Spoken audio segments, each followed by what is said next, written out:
जिंदगी में मैंने सोचा था कि इस आदमी के बैनर के नीचे भी काम करना चाहिए, क्योंकि वो बहुत जीनियस आदमी है। वो टीवी के जितने शो हैं उन्होंने खड़े किए हैं वो सारे शो। उसने कहा सैलरी क्या लेनी। अब मैंने ना जान छुड़ाई है। मैंने फिक्र ज्यादा बताया, मैंने 10 लाख से कम था। मैंने कहा हाँ कम थी, लेकिन मैंने ज्यादा फिक्र बताया। मैंने कहा ये जान छोड़ से जो मैंने बताया था ना, उसके एड़ गेड़ में ही उन्होंने मुझे डन कर दिया। मैं 2 महीने के बाद चक्कर लगाऊंगा पाकिस्तान। तो फिर इस बात पे पैरा नहीं हो रहा था। तो उनका ये एक मेकअप मैन साहब थे, उन्होंने मुझे कहा कि आपने नहीं कहना कि मैंने वापस जाना, तो तब जाएंगे। मैंने कहा यार ये तो कोई बात ना। तो फिर शुरू में मेरा काम अच्छा लग रहा था, तो उसके बाद मेरा काम कम होना शुरू हो गया। उनका एक स्टाइल है, वो एक किरदार को मंजिलों पर पहुंचाते, उसके बाद वो दूसरे किरदार की तरफ आते। अस्सलाम वालेकुम व्यूअर्स, कैसे हैं आप सब लोग। उम्मीद करता हूं सब लोग बखैर हो आफियत। एक नई पॉडकास्ट के साथ अदनान बुखारी आपकी खिदमत में हाजिर है। जनाब आज की पॉडकास्ट बड़ी ज़बरदस्त होने वाली है, क्योंकि बड़े ही अहम गेस्ट हैं जिन्होंने हमें आज की पॉडकास्ट के अंदर ज्वाइन किया है। हम बड़े शुक्रगुजार हैं उस शख्स के जिन्होंने पाकिस्तान भर के थिएटर्स के अंदर परफॉर्मेंस दी, चेहरों पे मुस्कुराहटें लाई, हज़ारों नहीं बल्कि लाखों फैंस जो है वो अपने समेटे। टीवी के मशहूर शोज़ के अंदर भी आप इनका चेहरा अक्सर देखते रहते थे। बहुत बड़े बड़े शोज़ जैसे आफ्ताब इकबाल साहब का शोज़ हैं या दीगर चैनल्स के ऊपर आप उनको देखते रहें।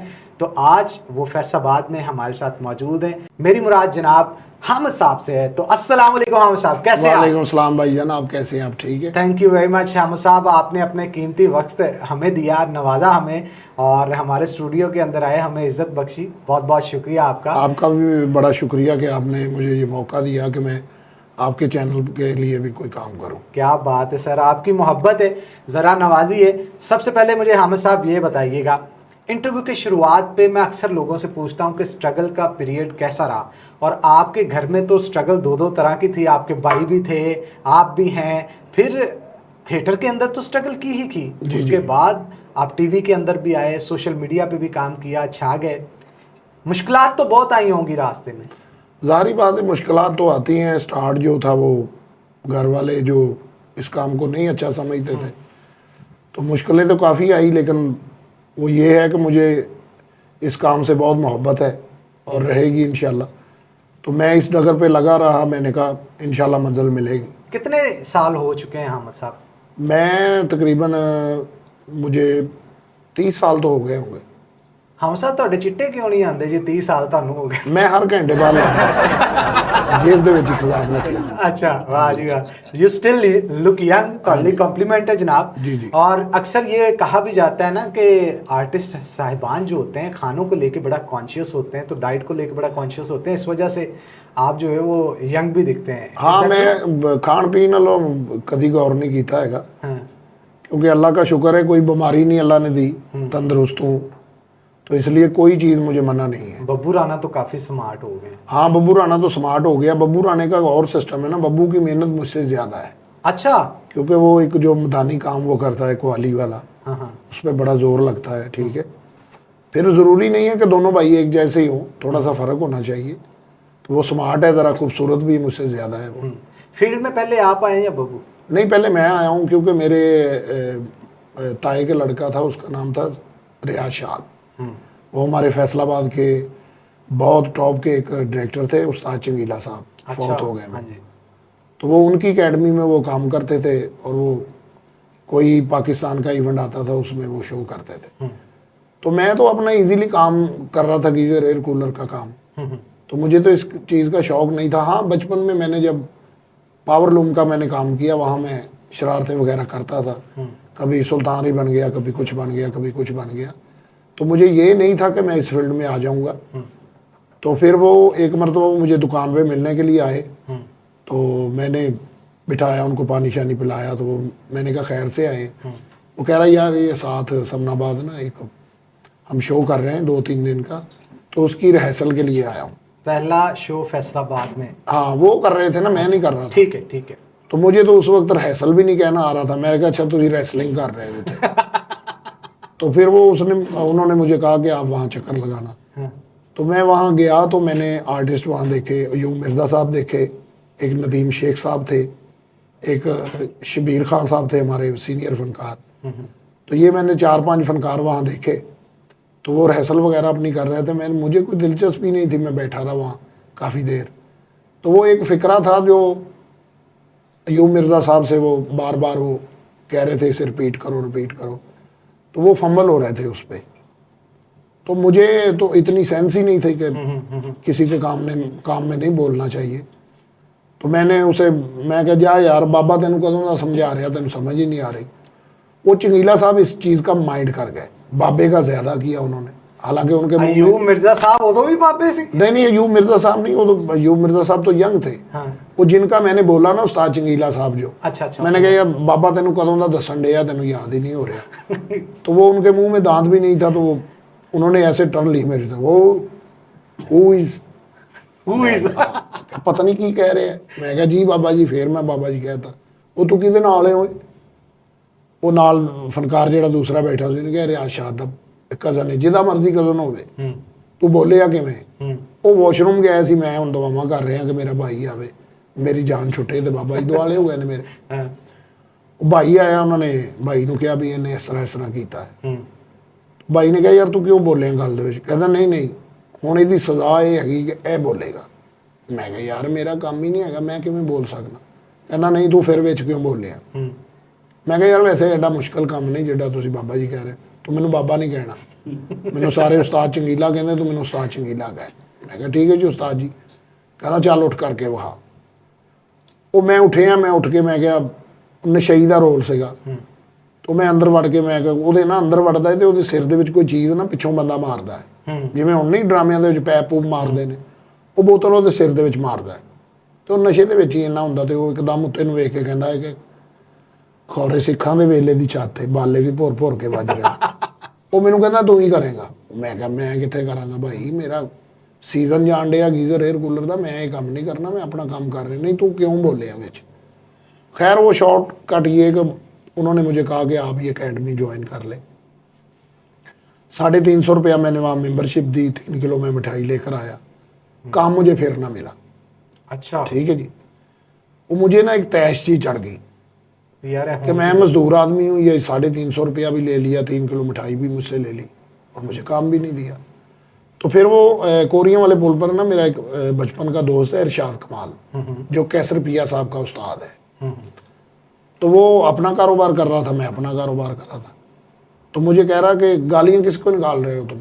मैं ऐसे ही ना बुड़बुड़ा रहा था, मैं किसको गालियाँ निकाल रहे हो? मैं कहा यार ये ड्रामे वाले जो लोग हैं ना, ये तुम वहाँ कहाँ चले गए? मैं ये रियाज भाई ले गए थे वहाँ, उन्होंने मेरे पैसे भी खा लिए और मुझे काम नहीं करवाया, तो अब क्या करना है? ये ड्रामा करना है? कहता ड्रामा, ये तो हमारा शोभा ही नहीं है। मैं कहा यार यही तो दिखाना उनको कि ये अगर उन्होंने पैसे लेके हमसे काम नहीं करवाया तो हम ये काम करेंगे। वो कह रहा है यार ये कैसे काम करेंगे? तो उस वक्त ना अमानुल्लाह साहब मरहूम के एक आइटम था बड़ा, गुड्डी चढ़ाते हैं, हाँ वो एक्ट करते थे, सिविलन कैसे, तो सारा वो बताते थे। तो VCR का दौर था और मरहूम उमर शरीफ साहब अल्लाह उनको जन्नतों में कर दे, उनका ड्रामा आया था बकरा किश्तों पर। तो मैंने एक जुमेरात की रात को मैंने प्रोग्राम बनाया, क्योंकि पैसे तो सबके पास हमारे दोस्तों के होते थे। तो मैंने 3-4 फिल्में ली, उसमें 2-4 ड्रामे मैंने लिए। तो हम रात को वो देखना शुरू हो गए। तो हम हंस रहे थे ऊंची ऊंची, तो वाला साहब ने कहा ये क्या तमाशा इन्होंने लगाया? तो अम्मी ने बोला जुमे की छुट्टी होती है, चलो कोई बात नहीं बच्चे। वहाँ से इरशाद कमाल साहब ने थोड़े से आइडिया उसमें से निकाले, कुछ ईमान साहब की बातें, 10 सफ़ों का वो ड्रामा लिखा गया। अच्छा। जिसका नाम था फल्लो फल्लो कुकड़ी चोर। ये MC हाई स्कूल कच्ची बादी मल्ला अलीपुर में ये खेला गया। इस पर हमने 10 रुपये टिकट रखी थी, 500 कुर्सी हमने लगाई थी, इसमें 1500 आदमी हो गया था। बल्ले बल्ले। तो अब वो नौकर जो है वो पब्लिक देख के डर गया, वो कह रहा जी मैं आ रहा हूँ अभी, वो फरार हो गया। तो वो मेरे जो कज़न थे रियाज शाह साहब, वो उसमें पठान का पार्ट कर रहे थे, वो मुझे कह रहे ये नौकर का रोल तुम करो। मैंने कहा यार ये मैं तो कर ही नहीं सकता ये। तो उसने ना ऐसे एक बुरे तरीके से मेरे उसने थप्पड़ लगाया। सच्ची मुच्ची? हाँ, कि तुम्हें शौक है इस काम का तो तुम किससे डर रहे हो? तो उसने थोड़ा सा पर्दा उठा के ना मेरी ऐसे गिच्ची से पकड़ के उन्हें ऐसे दिखाया कि देखो ये तुम्हारे मोहल्लेदार तो सामने बैठे हैं, फ्रंट पे तुम्हारे भाई बैठे हैं, मामे के लड़के, कज़न वगैरह, ये वो शुगली लाना, तो शुगली लगाना तुमने। तो आप यकीन माने कि ये इतना मुश्किल काम है। मुझे गीजरों का काम भी इतना मुश्किल नहीं लगा। हालांकि वहाँ मैं 7 किलो का वदान पूरी रात में, पूरी दिन को मैं वो चलाता था। हाँ। कि 2.25 सूत्र चादर है जिसका मैंने तवा बनाना है। पहले उसको काटना है छेनी थोड़े से, फिर उसका तवा बनाना। थिएटर से पहले ये हाँ, ये काम था मेरा। तो मैं परेशान हो गया, मैंने, मेरी टांगें कांपनी शुरू हो गई, ये क्या हुआ। अब उसने मुझे स्टेज पे भेजा, इस पे टूं लगानी है आपने, मुझे स्टेज पे भेजा तो मेरा पेशाब निकल गया। अब मैं इधर से गया हूँ तो उधर से मैं आउट हो गया। सच्ची होची? हाँ, क्योंकि मैं घबरा गया लोगों को देख के। मैं कौन सा करता था पहले। अब वो ना आवाजें दे रहे हैं, हामिद किधर है, हामिद किधर है, क्योंकि रंगीला साहब का शिगिर तो मैं बाद में हुआ। हामिद अली किधर है, हामिद अली किधर है। तो मैं ना एक साइड पे, सर्दियाँ थी, मैं एक साइड पे खड़ा होकर ना काम रहा हूँ। तो वो मेरी शलवार भी ऐसे भीग गई। तो उसने मुझे ऐसे देखा, उसने कहा वो ये क्या किया तुमने, इतना बड़ा भाई हो के तुमने ये क्या कर दिया। एक उसने मेरी और लगाई, कहना अब तू भागा ना तो मैं तुम्हें जान से मार दूंगा, इसको लेके जा टूटी पे, इसके टांगे वगैरह दड़वा के। ट्रोजर उसने पता नहीं कहाँ से लिया, वो मुझे पहना, उसने कहा चल ऊपर। अब मेरी नज़र नीचे है और मैं यहाँ से ही मैं बोल रहा हूँ सारा कुछ। Audience interaction? No no no, वो चौधरी आता, वो कह रहा है क्या गाने गा रहे हो। मैं कहा गाने दाने की फसाने ने जी। वो मोहल्ले की वो बात एक नई बात थी। मैं कहा जी दाने की फसाने ने, मजदूर लोग काम कर रहे। तो वो चौधरी की पग मैंने देखी तो ऐसे मैंने देख के फिर आंखें नीची कर ली। मैंने कहा पग तो मैंने इंज लग रहा तो इनू सीमेंट लाया है पता नहीं। और जड़ी भी मैं गल कर रहा हूँ मेरी कैश हो रही, कैश हो रही, लाफ्टर आ रहे हैं। हाँ, यहाँ से हमारी शुरुआत हुई। तो फिर झाका खोल गया। हाँ, इसी ड्रामे में 3 दिन का हमने खेल ये करना था, तो ये 6 दिन का खेल हो गया। तो इसकी टिकट हमें फिर ब्लैक में 50 रुपए की करनी पड़ी। तो वो फिर जो हमारा चौथा शो था ना, उसमें उस्ताद चंगीला साहब भी आ गए, चोरी आ गए। उन्होंने क्या कर क्या रहे हैं ये देखे जाके। तो उन्होंने देखा तो उन्होंने कहा ये डब्बा है ड्रामा, क्योंकि ये 2-3 ड्रामे इन्होंने चरबा सा किया है, इन्होंने चोरी की है, ये ऐसा सब, बजाय हमें वो शाबाश देते। तो फिर ये इस डगर पे लग गए, फिर शुरू हो गया काम। फिर मैंने एक ड्रामा देखा सखावत नाज साहब का। अच्छा। हमारे आर्ट काउंसिल में ड्रामे लगते थे, वो अनवार वाली कुर्सियाँ, अलहमरा के अंदर? हाँ, नहीं बाहर थड़े पे, थड़े। तो साइडों पे वो कनाते वगैरह लगा के ना वो ड्रामा। तो उसमें बड़ी बिग टीम आई थी। अल्लाह जनतों में घर करे, महमूद खान साहब, फिर फैसल कुरैशी साहब की वालदा, खालिद सलीम मोटा साहब, जफ़र बलोई साहब, यानी बिग टीम थी वो। तो मैंने किसी दोस्त से बोला, उसने मुझे पास ला कर दिए। तो मैंने बैठ के वो ड्रामा हॉल में देखा, ऑब्जर्व किया। हाँ, उसमें सखावत नाज साहब मुर्दा बन के आते हैं एक शॉट में। मुझे वो अच्छा लगा, मैंने कहा ये जो चीज़ है ना ये मैं निकालूंगा इसमें से। तो फिर वो 14 अगस्त का ड्रामा हमारा आ गया, उसमें जीवे जीवे पाकिस्तान ड्रामे का नाम रखा। अब ड्रामे का नाम रख लिया है, 1 कलर के पोस्टर छप गए। ये पोस्टर भी कहाँ से हमने छुपाए, 4 आने लेते थे उस वक्त ये फोटो स्टेट वाले। हाँ, उनसे हमने एक बना के ना बुलंदा सा रख के वो ब्लैक निकाल रहा है। अब पोस्टर भी बन गया, ड्रामे का नाम भी आ गया, राइटर का नाम भी आ गया, एक्टरों के नाम, लड़कों को लड़की बना के हम ये काम करते थे। तो अब हमें जगह नहीं मिल रही कि भाई डेट तो अनाउंस कर दी 14 अगस्त पे, तो ये ड्रामा कहाँ करेंगे हम। तो फिर वो कोरिया वाले पुल के अंदर ना वो लूमा वाला एरिया है, वहाँ मैं काम करता रहा था। तो वहाँ एक मालिक था, उसने कहा मेरे पास एक हाथा है, वहाँ मैंने अभी लूमी नहीं लगाई, उसकी 4 दीवारी मैंने की, आप वहाँ कर लें। तो ऐसे फिर शुरुआत हुई। फिर करते करते कोई तकरीबन मुझे 5 साल के बाद कमर्शियल ड्रामा फिर मिला। कमर्शियल ड्रामा जो आपको मिला, उसकी पहली उजरत कितनी मिली आपको? नहीं, उसकी उजरत नहीं मिली, बल्कि मैंने उसके पोस्टर लगाए अपने हाथों से। और स्पेस बना रहे थे? हाँ, मैं अपनी स्पेस बना रहा था। तो महाराजा ऑडिटोरियम में मैं गया तो लेवी वगैरह मेरे हाथों को भी लगी और कपड़ों को भी, और मैं वेल्डिंग का काम करता था। कोई आदमी एक मरतबा मुझसे हाथ मिलाता, वो दोबारा नहीं मिलाता था, जगड़बंद सा पड़ जाता था ना, क्योंकि सख्त हाथ थे, चिपचिपा। और वो नहीं वो वैसे भी सख्त हो जाता लोया चला के। तो मैं फिर वो उसने साबर चौधरी साहब डायरेक्टर हमारे फैसलाबाद के, उन्होंने मुझे देखा कि यार इन तो पैसे दो ना, पोस्टर सारी दिहाड़ी मुंडा लाउंदा रहा तो जावे। तो मैं कहा सर मैं पोस्टर लाने वाला नहीं, मैं ड्रामे च काम करना है। वो काफ़ी बड़ा पोस्टर बना था, मैंने एक पोस्टर रखा था, मैंने ऐसे खोला पोस्टर, नीचे करके मेरी तस्वीर लगी थी। मैं कहा ये है मेरी तस्वीर है। कहता ये तुमने किससे पूछ के लगवाई है? मैं कहा ये जिनसे आपने स्पॉन्सर लिया है ना, ये तो वो मेरे मोहल्लेदार हैं, उनका प्रेस है ये, उन्होंने मुझे कहा कि तुम्हें हम बड़ा ड्रामा करवाते हैं। उन्होंने तस्वीर लगाई है, क्या कर सकते हो। मुझे उस वक्त जुनून था, मुझे ये तमीज़ नहीं थी कि डायरेक्टर को ऐसा नहीं कहते। उन्होंने कहा क्या कर लोगे, मैं कहा क्या करवाना आप, कि यार तू तो बड़ा बदतमीज़ आदमी है, तू वो ये कह रहे हैं पहला ड्रामा है तेरा, तो कह रहे हैं की करवाना, ਤੁਸੀਂ ਕੰਮ ਦੇ ਜਨੂਨ ਚ ਅਸਲ ਚ ਕਹਿ ਰਹੇ ਸੀ। चलो करके दिखाओ कुछ। तो मैंने वो रंगीला साहब की कुछ ऐड में याद की थी, खिंचते धागा पी तम्बाकू, ठीक है जी, मैं कर गया, मैं मुंह बनाया, तो वो मैंने ना नई छोटा सा एक मुंह है, तो उसकी मैंने क्लीन शेव जब करवाई है तो वो दो कपी चैनक जैसा मुंह निकल आया मेरा। तो मैं वो मनोवर साहब की टेम्पो निकाल के दिखा रहा हूँ, तो की कह रही है माँ कित्थे जाना है, वो इत्थे रुक जाए, ओए बाबला तेरा मुंह एक काबला। वो हूँ ना हस रहा है लेकिन मैंने महसूस नहीं होने दे रहा, टीम सारी बैठी है, तमाम लोग बैठे मुझे देख रहे हैं।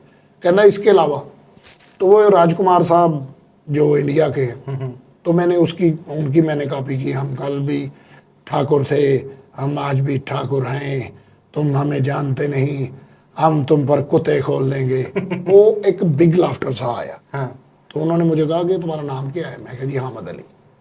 यार तुम तो रंगीला की जवानी हो, वाह वाह, तुम अपना नाम हामिद रंगीला रख लो। Big complement. हाँ, मैंने कहा चलो ठीक है। तो वो लाहौर से काफ़ी अच्छी कास्ट आई थी, उसमें मुझे पहला मौका मिला कि मैंने एक बदमाश है उसके हवारी का रोल मैंने किया। अब मुझे इतनी, मैं बार बार कह रहा हूँ, मुझे इतनी तमीज़ नहीं थी, इसमें आदमी आता है तो पता चलता है तमीज़ का। मैंने वो जाते ही सखावत नाज साहब को जुड़ गया मैं। फैसलाबाद में ना उस वक्त चूहा मारने के 5 रुपए मिलते थे, तो उनकी बीमारी चली थी। तो मैंने उसे देखा, मैं को एडा तकड़ा चूहा एनू तो मार के मैंने 10 रुपए मिलेंगे, मैं कारपोरेशन च जमा करावांगा। ਉਹਦੇ ਸਿਰ ਬੰਨਿਆ, मैं क्या चूही छिले च ਹੁੰਦੀ, ਉਹ ਕਹਿੰਦਾ ਉਹ ਯਾਰ ਨਵਾਂ ਬੰਦਾ ਕਿਹੜਾ ਮੇਰੇ ਦੁਆਲੇ ਛੱਡਦਾ, पॉज ही नहीं दे रहा। उसमें मेरा जो नई चीज़ आती है ना, उसमें पब्लिक का फिर पब्लिक देखती है कि ये नया लड़का नई बात कर रहा है। तो वो मेरा पहला कमर्शियल ड्रामा था, ठीक है जी, बेगम बिगड़ी जाए उसका नाम था। उसके राइटर डायरेक्टर ये साबर चौधरी साहब थे। उसमें वहाँ से मेरी शुरुआत हुई है। तो फिर मैं ऐसे काम करता करता, अल्लाह का शुक्र। पाकिस्तान के अंदर बहुत सारे थिएटर्स के अंदर आपने काम किया, सबसे ज़्यादा मज़ा किस शहर में काम करने का आता है? देखिए शहर तो अपने हैं क्योंकि अपना मुल्क है, तो किसी दौर में मुझे यहाँ बहुत मज़ा आता था। ये मैं बुराई नहीं कर रहा, ये उम्र का तकाजा भी होता है। उस वक्त मैं यंग था तो मुझे इधर बहुत काम करने का मज़ा आता था। अब मैं, इसमें भी मेरा कसूर है कि मैं यहाँ 2 साल के बाद या 2.5 साल के बाद आता हूँ। तो ये सोशल मीडिया का दौर है, इसमें ज़रूरी नहीं है हर आदमी आपको जानता हो, ठीक है ना, ये आपके हाथ में है। इसमें दिल चाहे तो वो क्या नाम है, बोला रिकॉर्ड, और उसकी ज्यादा पब्लिक हो, तो इसमें कोई थिएटर में भी परफॉर्म कर चुका है, तो इसमें कोई यानी तकाजा ये हो चुका है, किसी को काम आता है कि नहीं आता, सोशल मीडिया पे वायरल है तो काम दे दो। हाँ, तो फिर वो मुझे यहाँ बहुत मजा आता था। फिर मैंने एक शहर है सादकाबाद, रेमियार खान सादकाबाद, तो उस वक्त ना वो ट्रेन पहुँचाती थी तकरीबन 12 से 13 घंटे, एक दिन पहले निकलना पड़ता था। और मैं उस डब्बे में बैठता था जहाँ फिल्म के कैमरे के साइड से नहीं, जब नेरी चलाते हैं तो फेंकते हैं मिट्टी, वो ऐसे मिट्टी मुझ पे पड़ती थी। यानी मैं जब उतरता था ना, तो ऐसे ही जितने भी उस डब्बे में आदमी बैठे होते थे ना, जो नॉन AC था तो जो वो निकलते थे ना, वो सब लोग ऐसे ही लगते थे जैसे ज़ोंबी नहीं होते, ज़ोंबीज़। हाँ, वो ऐसे मिट्टी मुट्टी ये वो बुरे हाल, हाँ बुरे हाल, पंजाबी च उन्होंने कहते बोंगे दिहाड़े, बोंगे दिहाड़े कब्रां चों जिवें निकले मुताज। तो वहाँ मैंने ड्रामा करने जाना, तो मेरी वालदा ने कहना कि मेरा बच्चा दुबई चला गया, क्योंकि वहाँ मुझे पेमेंट, सस्ता दौर था, पेमेंट बहुत अच्छी मिलती थी। तो हम एक ड्रामा कर रहे थे इधर तांदले, ये तांदला मंडी है जो, यहाँ हम ड्रामा कर रहे थे। तो वो ड्रामा बहुत ना नरम जा रहा था, तो वहाँ राय शहजाद आ गया ड्रामा देखने के लिए। 17,000 में उसने सारी टीम खरीद ली, जिसमें 6 कुड़ियाँ, 4 लड़कियाँ, 6 लड़कियाँ और 4 लड़के और डायरेक्टर समेत। हाँ, 17,000 मिलते ही कम थे ना, 17,000 में उसने ये टीम खरीदी। उसने यहाँ ड्रामा लगा दिया, सामने मस्ताना साहब, तारक जवेद साहब उधर बम्बिनो सैमे में, तो उसने ड्रामे का, हमें तो इतनी सेंस नहीं थी, अब उसने ड्रामे का नाम रख दिया लग पता जाएगा। हम्म, अब हमें नहीं इस बात का पता कि ਇਹ ਗੱਲ ਜਿਹੜੀ ਇਹਨੇ लिखी है सानू की भुगतना पड़ेगा। हम्म, तो वो नई टीम थी, पब्लिक बड़ी उसको पड़ी, वो ड्रामा बड़ा सुपर हिट गया। वहाँ से फिर फैसलाबाद में भी मेरा सिलसिला शुरू हो गया। क्या बात है जी। अच्छा मुझे ये बताइएगा हामिद भाई, टीवी पे एंट्री कैसे हुई? सबसे ज्यादा विजिबिलिटी जो आपकी देखी वो आफ्ताब इकबाल साहब के शो के अंदर दिखी, जी, उनके जी। साथ राब्ता कैसे हुआ? अक्सर लोग सवाल करते थे कि बब्बू राना आया, हम साहब चले गए, बैकडोर क्या गुफ्तगू हुई, किस तरह से उनके साथ पैचअप हुआ आपका? नहीं, पैचअप नहीं, वो ये हुआ है कि मुझे ज़िंदगी में मैंने सोचा था कि इस आदमी के बैनर के नीचे भी काम करना चाहिए, क्योंकि वो बहुत, ये आपका एम था हाँ, प्रॉपर? क्योंकि वो बहुत जीनियस आदमी है वो। तो टीवी के जितने शो हैं तो उन्होंने खड़े किए हैं वो सारे शो। तो मैं उस वक्त ना कोई 2 से 3 चैनल पे काम कर चुका था। तो वो हसीब साहब गंदा अंडा, हाँ हाँ। ठीक है जी, उनके साथ अच्छा, भी मैं- हसीब भाई ने तानू? हाँ, तो वो हसीब भाई ने मुझे हायर किया। हसीब भाई ने मुझे बोला कि उस वक्त मैं ना स्टेज की दुनिया से ज़रा सैड था थोड़ा सा, क्योंकि काम मेरी मर्जी का नहीं हो रहा था और लड़कों थिएटर वैसे भी हाँ, और तरफ चला गया। लड़कों का काम कम करते जा रहे थे, गाने लड़कियों वो का बढ़ा रहे थे, ठीक है ना। तो मैं सैड था थोड़ा सा, मेरा दिल चाह रहा था कि मैं कहीं चला जाऊँ। तो हसीब साहब का मुझे फ़ोन आया कि दुबई जाना है। मैं कहा चला जाऊँगा, उनके आफ्ताब साहब के साथ। मैं कहा ठीक है। उसने कहा सैलरी क्या लेनी है? अब मैंने ना जान छुड़ाई है, मैंने सैलरी ज़्यादा बता दी, कितनी दसी? मैंने फिक्र ज़्यादा बताया। मैंने 10 लाख से कम था? मैंने कहा हाँ कम थी, लेकिन मैंने ज़्यादा फिक्र बताया। मैंने कहा ये जान छोड़ देंगे। तो वो मुझसे जो मैंने बताया था ना, उसके एड़ गेड़ में ही उन्होंने मुझे डन हायर कर कर दिया, डन कर दिया कि ओके। आप डन है हमारे पास। मैंने कहा ठीक है। तो उन्होंने कहा वो आपने डिफेंस आना है, वहाँ हमारा दफ्तर है ऐसे ऐसे। मैंने कहा ठीक है, मैं वहाँ चला गया। तो वीडियो कॉल पे उन्होंने वॉइस मैसेज किया कि वो मेरे पास बैठे हैं। तो उन्होंने कहा ठीक है, इनको टोकन वगैरह दें, ये वो। वहाँ बात वगैरह सारी तय हो गई। मैंने उनको ये भी कहा कि भाईजान मैं 2 महीने के बाद चक्कर लगाऊंगा पाकिस्तान। लाजमी हम। हाँ, उन्होंने मुझे कहा ठीक है, आपका 2 महीने का वीज़ा लगेगा, वो जब ख़त्म होगा तो इसमें ई नोट तो होता है। हाँ, तो लगवा हम दिया। आपको 10-15 दिन के लिए फैसलाबाद भेज दिया करेंगे पाकिस्तान। मैंने कहा ओके। लाहौर भेज दिया करेंगे। मैंने कहा ठीक है। तो फिर इस बात पे पैरा नहीं हो रहा था। हाँ, यानी वहां पे जाके वीजा एक्सटेंड करा दिया? हाँ, वहाँ एक्सटेंड से एक्सटेंड होता जा रहा था। ਤੁਸੀਂ ਆਣ ਕਰ ਰਹੇ ਸੀ, ਉਹ कह रहे ਸੀ रुको। हाँ, वो रोक रहे थे, ठीक है। तो फिर वो राशिद को उन्होंने ईद पे छुट्टी दे दी। ਤੇ ਤੁਹਾਨੂੰ नहीं ਦਿੱਤੀ? नहीं, मुझे दी नहीं उन्होंने, मैंने कहा ही नहीं कि मैंने जाना कि नहीं जाना। तो मेरा दिल था कि मैं जाऊं, क्योंकि ये हम खमीर हैं, जितने भी स्टेज के अदाकार हैं ना, ये स्टेज के बगैर नहीं रह सकते। वो आए, उन्होंने स्टेज भी किया ईद पे। करोड़ा रुपया चाहे उनके पास आ जाए, खरबा रुपया आ जाए, लेकिन वो स्टेज की दुनिया ही और है। तो मेरा दिल चाह रहा था कि मुझे 3 से 4 महीने हो गए मैंने स्टेज नहीं किया, तो मैं स्टेज ईद पे करूं। तो उनका ये एक मेकअप मैन साहब थे, उन्होंने मुझे कहा कि आपने नहीं कहना कि मैंने वापस जाना है, तो तब जाएंगे। तो मैंने कहा यार ये तो कोई बात ना हुई, वो जा रहा तो मैं क्यों नहीं जा रहा। तो फिर शुरू में मेरा काम अच्छा लग रहा था, तो उसके बाद मेरा काम कम होना शुरू हो गया। काम कम किया गया या नहीं, मुझे नहीं पता, ये इस चीज़ का मुझे नहीं पता कि कम किया गया या क्या हुआ। फिर एप्रिसिएशन जो आपको पहले हाँ, मिल रही थी वो नहीं अब मिल? वो नहीं मुझे मिल रही थी। वो उनका एक स्टाइल है, हाँ, वो एक किरदार को मंजिलों पर पहुँचाते, उसके बाद वो दूसरे किरदार की तरफ आते। हाँ। तो वो राशिद कमाल साहब की उन्होंने ये चाचा बूटा जो किया, हालांकि ये चाचा बूटा नया नहीं है। चाचा बूटा इससे पहले जानी साहब कोहिनूर पे कर चुके हैं, बिल्कुल बिल्कुल। ठीक है। उसके बाद अकरम उदास साहब भी बूटा कर चुके हैं, चाचा बूटा, ठीक है। फिर कहता बूटा गाला हाँ, कढ़दा। बूटा काला कढ़दा। तो ये बूटा कोई नया नहीं था। हाँ, इसकी टेम्पो वगैरह जो थी ना राशिद कमाल की, वो चेंज थी। तो उन्होंने फिर वे इसको ना सियासी रंग दे के तो इस शो को उन्होंने खड़ा कर लिया। तो उसमें फिर मेरा काम जो था वो ऐसे ही था कि जब नंबर नहीं नीचे डलते, उस वक्त मुझे वो कहते थे हाँ भाई क्या कहते हो तुम। वो फिर बंदा आर्टिस्ट हाँ, जो होता है इस हाँ, चीज़ मैं को फिर वो बनाना। शुरू होता था तो नीचे नंबर चलने शुरू हो जाते थे। तो आप इस काम को समझते हैं, वो लास्ट लाफ जो था, पहले मेरा भी लास्ट लाफ लेते थे, वो राशिद का भी लेते थे। वाइंड अप जिसे हम हाँ, कहते हैं। वो लास्ट लाफ किसी प्रोग्राम में उसका लगा देते थे, किसी में मेरा लगा देते थे। और फिर वो लास्ट लाफ इनका लगाना शुरू कर दिया उन्होंने। आपका वो भी काम उधर से हाँ। भी थोड़ा काम कर दिया। और मुझे फिर ना ये ताहर सरवर मीर साहब, वो सॉरी, वो ये जो जियो पे बनते रहे ना, इनका नाम है क्या है, मीर करके नाम है। अच्छा। अली मीर साहब। अब अली मीर साहब जैसा अदाकार जो है ना, हम नहीं वो काम कर सकते। बिल्कुल। वो इतने मंजे हुए अदाकार हैं कि वो उनको कुछ भी बना दे वो बन जाएंगे। अल्लाह ने चेहरा ही ऐसा दिया, नवाज शरीफ बना दे, कुछ बना दे, वो लगना शुरू हो जाते हैं। तो उन्होंने इतना, अली मीर साहब ने इतना काम किया है, तो आम जिंदगी में उनको लोग नहीं पहचानते थे, क्योंकि गेटअप ही इतना उन्होंने किया, बताना पड़ता था कि ये वो है। मिमिक्री तो खत्म है ना उस शख्स पे। तो मेरे ना ज़हन में एक ये बात फंस गई थी कि मैंने इस फील्ड को मैंने इतना टाइम दिया है, तो ये मैं मिमिक्री करनी शुरू कर दूंगा तो इसमें तो गेटअप, मेरा अपना काम कहाँ जाएगा? मेरा अपना काम कहाँ जाएगा?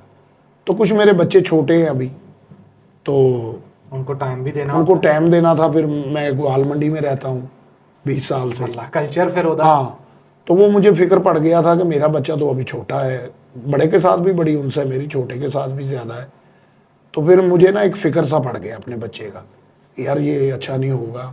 मैं पैसे तो कमाता हूँ, सारी ज़िंदगी मैंने कमाए, तो कहीं ऐसा ना हो कि मेरे बच्चों का मुस्तकबिल ख़राब हो जाए। क्योंकि मेरा बच्चा जो है छोटा वाला, वो क्रिकेट का उसे शौक़ है। अब मैंने वहाँ से आते ही मैंने उसे अब्दुल कादर साहब के बेटा जो अकेडमी मैंने उनको ज्वाइन करवाई है। ठीक है जी, कज़ाफ़ी जाता है वो खेलने के लिए, रोज़ जाता है, पीर वाले दिन छुट्टी होती है उसको। तो मुझे फिर ये ना एक कश्मकश लग गई थी। इस कश्मकश के बाद आपने डायरेक्ट कहा कि मैं बस अब जा रहा हूँ? नहीं, मैंने तो बताया भी नहीं, मैंने तो फिल्मी बैंग मारा। क्या सीन क्या हुआ था? कैसे ख्याल आया हुण मैं सवेरे उठ जाना? वो ऐसे हुआ ना कि मुझे नज़र आ रहा था कि ये काम जो काम मिल रहा है, तो इससे मैं ना, जब आप खिंचते हो ना, उसमें आपको आमद नहीं होती, ये मान साहब का कहना है। बिल्कुल सही कहना है। जब आप खिंचते हो ना, आपको गुस्सा आता है। तो कोई भी दुनिया का काम है, ये स्टेज का नहीं, दिल ना ही होता है। हाँ, जैसे आपने कोई खोली, आपने कोई मशीन खोली है, अब उसमें आप हैपर हो गए, ये केड़ा पेचकस पड़ाता ही मैंने, तो हैपर जब आप हो जाते हैं तो आपका ज़हन कहीं और चला जाता है, पेज भी सही नहीं लग रहा। हाँ, तो वो मैं ना, गुस्सा मुझे जब आता तो फिर आमद नहीं होती थी। तो मैंने कहा यार बेहतर ये है कि खामोशी से कल को ये मुझे कहें कि यार प्लीज़ आप चले जाएं वापस। तो ये मैंने जितने भी चैनलों पे काम किया है, अल्हम्दुलिल्लाह मैं खुद ही छोड़ के आया हूँ, मुझे किसी ने नहीं कहा कि आप। टिकट कैसे करवाई? छुप के, अचानक? नहीं, वो इधर हमारे दोस्त हैं शालीमार थिएटर में। अच्छा। उनकी इधर लाहौर में एजेंसी है, ये हज पे भेजते हैं इधर उधर। तो फिर मैंने उनको फ़ोन किया, मैंने कहा यार एक टिकट मेरी करवा दे। तो मुझे कहता यार ये खैर है। मैं कहा हाँ यार, मैंने घर दे दी याद आ रही, मैं वापस जाना। तो मैंने ना राशिद को बताया, ना अमले को, किसी आदमी को बताया। मैंने रात को शो मुकाया, शो ख़त्म किया मैंने 12 बजे। वहाँ 12 बजे के बाद अलाउ नहीं है शारजा में, आप काम नहीं कर सकते। तो हम तो वैसे भी नहीं कर सकते थे, क्योंकि हम तो गए थे विजिट वीज़े पे, तो चोरी काम हो रहा था सारा। यानी आफ्ताब साहब के शो के अंदर चोरी काम हो रहा था विजिट वीजे के ऊपर? विजिट, हाँ, विजिट वीज़ा है ना वो। और ये कानूनी तौर पे नहीं है, कंपनी, उनकी कंपनी है। अच्छा, कंपनी के जरिए, हाँ, कंपनी के जरिए। जारी बात है, उन्होंने वो लाइसेंस बनवाया था, लेकिन वो मुझे लग रहा था, है नहीं था ऐसा, मुझे लग रहा था कि ये रॉन्ग है।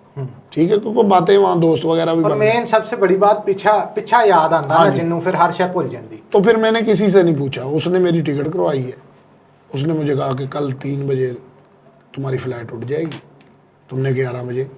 और यहाँ तक मुझे भी नहीं पता कि मैंने दुबई से जाना है। अच्छा। अब मैंने कहा एयरपोर्ट पे उतरा हूँ मैं शारजा के, शारजा से ही उठ जाऊँगा मैं।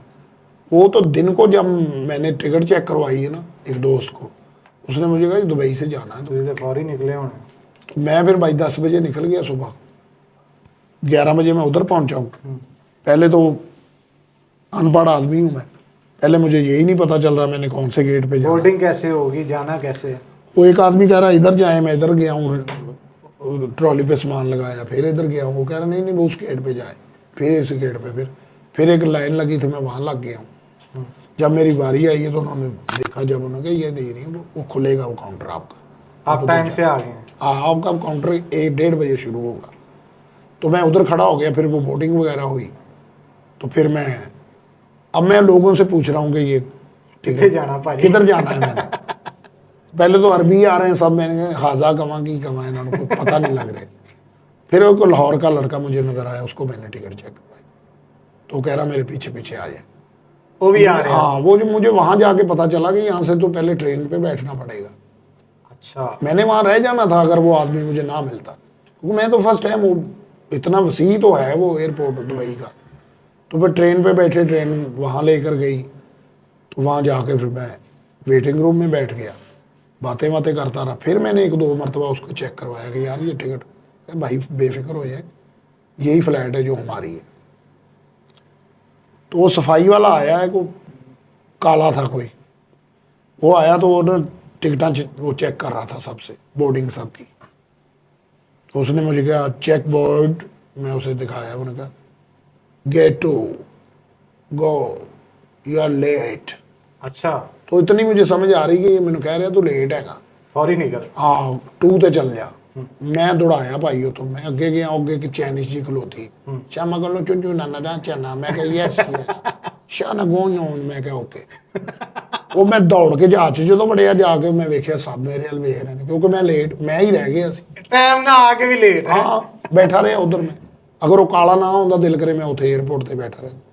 फिर मैं पाकिस्तान आ गया, फिर इतने आन के बड़ी बातें हुई उसके बाद। हाँ, कहा जाता था राशिद कमाल की और आपकी भी कुछ बातों पे चपकलश थी। नहीं चपकलज नहीं थी वो ना, मैं भौंका सा आदमी हूँ और मैं चुलबुली सा आदमी हूँ।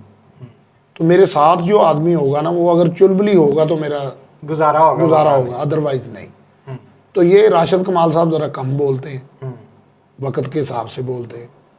तो इस हिसाब से मुझे वो, मैं मतलब कमरे में हम 3 महीने इकट्ठे रहे, 4 महीने। और राशिद भाई भी कहते जो ये निकले पता ही नहीं लगन हाँ। देता, हर शहर ਦਾ सफाया। हाँ जी, सुबह आके देखा कुछ भी नहीं लभा इन्होंने। तो कहते ਅਸੀਂ परेशान सी, अगवा तो नहीं हो गए। हाँ, वो मेरे घर वालों को भी, मुझे मेरे भी जेहन में नहीं आया कि मैं जिस पे पैसे भेजता था ना, वो मेरे बच्चे का नंबर था, वो बेटे का। तो मैंने तो अपना फ़ोन ऑफ कर दिया, उन्होंने इधर फ़ोन कर दिया कि जी वो गायब हो गए हैं। तो वो भी परेशान। हाँ, मैं अपनी वाइफ के साथ बात करता था कि यार ये ऐसे ऐसे हालात ही जा रहे। तो उनको भी फिक्र पड़ गया, पता नहीं वहाँ अरबी पुलिस ने पकड़ लिया, क्या हुआ है, ये कहाँ चला गया। या मैं भी हो सकता है कि ये आदमी मुझे कोई बच्चों को छोड़ के ही आगे किसी और मुल्क में ना चला गया।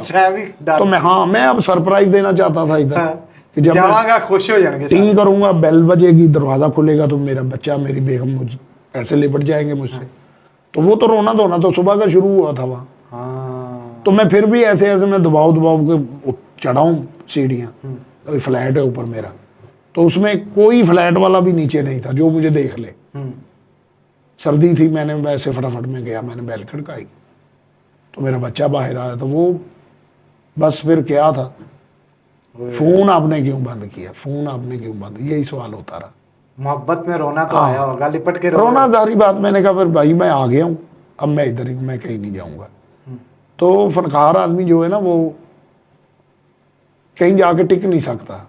हाँ, टीम, ड्रामे की टीम हमारी जब जाती है ना, उसमें चाहे हमें आप कई करैक्टर्स होते हैं ਤੁਹਾਡੇ मुताबिक। हाँ, 5 महीने चाहे रख लें आप हमें बाहरले ममालिक कहीं भी, वो गुजारा हो जाता, उसमें टीम है पूरी। अब यहाँ तो 2 बंदे हैं और एक बात ही नहीं कर रहा मुझसे, ठीक है ना। तो फिर मैं बस बोर हो गया। आफ्ताब साहब ने गुस्सा नहीं किया उन्होंने? नहीं, आफ्ताब साहब बड़े अच्छे आदमी हैं, गुस्सा नहीं उन्होंने किया। वो बल्कि मुझे राशिद साहब बताते हैं कि वो आए बगाए जब भी बात होती है तो वो कह रहे थे कि यार उस आदमी की मुझे समझ नहीं वैसे आई कि उसने जितना भी हमारे साथ काम किया है, अच्छा काम किया है, अच्छा लड़का है वो। लेकिन तस्लीम तो इस चीज़ का करना चाहिए ना कि उसको 2 महीने का कहा था, भेजा नहीं फिर उसने। हाँ, वो तो नहीं। अब ये सीम साहब ने आगे बात नहीं बताई, ये मुझे नहीं पता। हाँ, मेरी सीम साहब से गैप ऑफ कम्युनिकेशन होगा। हाँ, अगर मेरे साथ ऐसा होता ना कि ये 2 महीने के बाद मेरा इन आउट, जैसे में हमने ओमान में हमने किया है इन आउट, ठीक है ना, एक इन आउट हमारा उन्होंने ओमान में करवाया है। जब ये 2 महीने का दोबारा लगा, तो अब एक आदमी पाकिस्तानी 1.5-2 लाख रुपया आपका इन आउट का लगा रहा है, किसी वजह से लगा रहा है, तो उसको आप दूसरे दिन कह दे मैंने पाकिस्तान जाना है, इरिटेशन तो फिर मैंने उनको करीब से देख लिया था।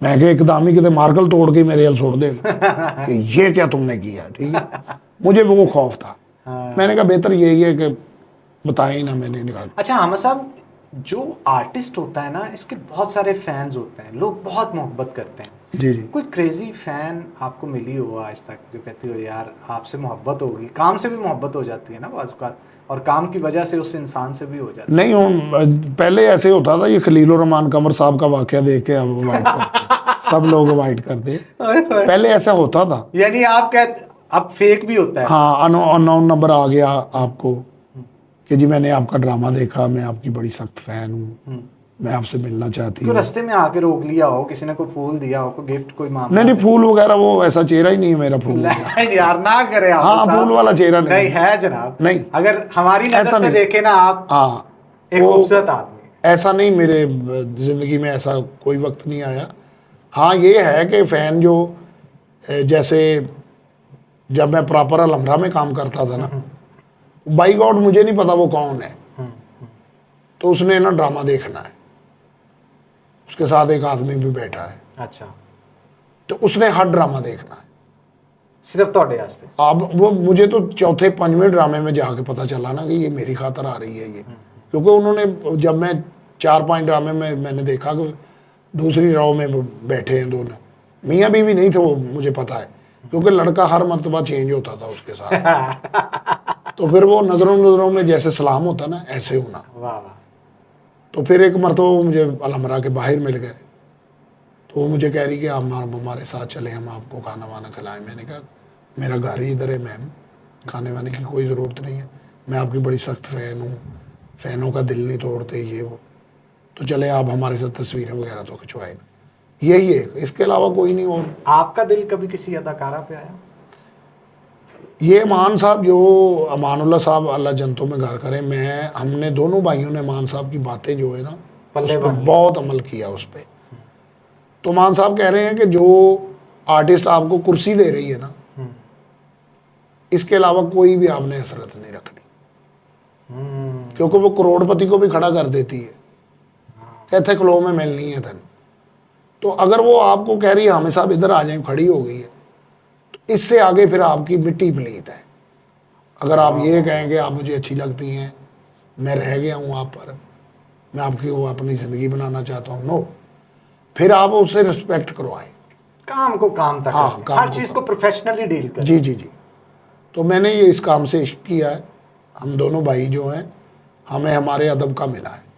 अगर मैं 1 रुपये अदब करता हूँ तो बब्बू राना 2.5 रुपये कर रहा है, तो उसको मेरे कोई तरबियत नहीं है। बब्बू राना से मोहब्बत कितनी के आपकी? बहुत ज़्यादा, मेरा बच्चा है, मेरा भाई है छोटा, मेरा बेटों जैसा है, मेरा बहुत ज़्यादा मोहब्बत है।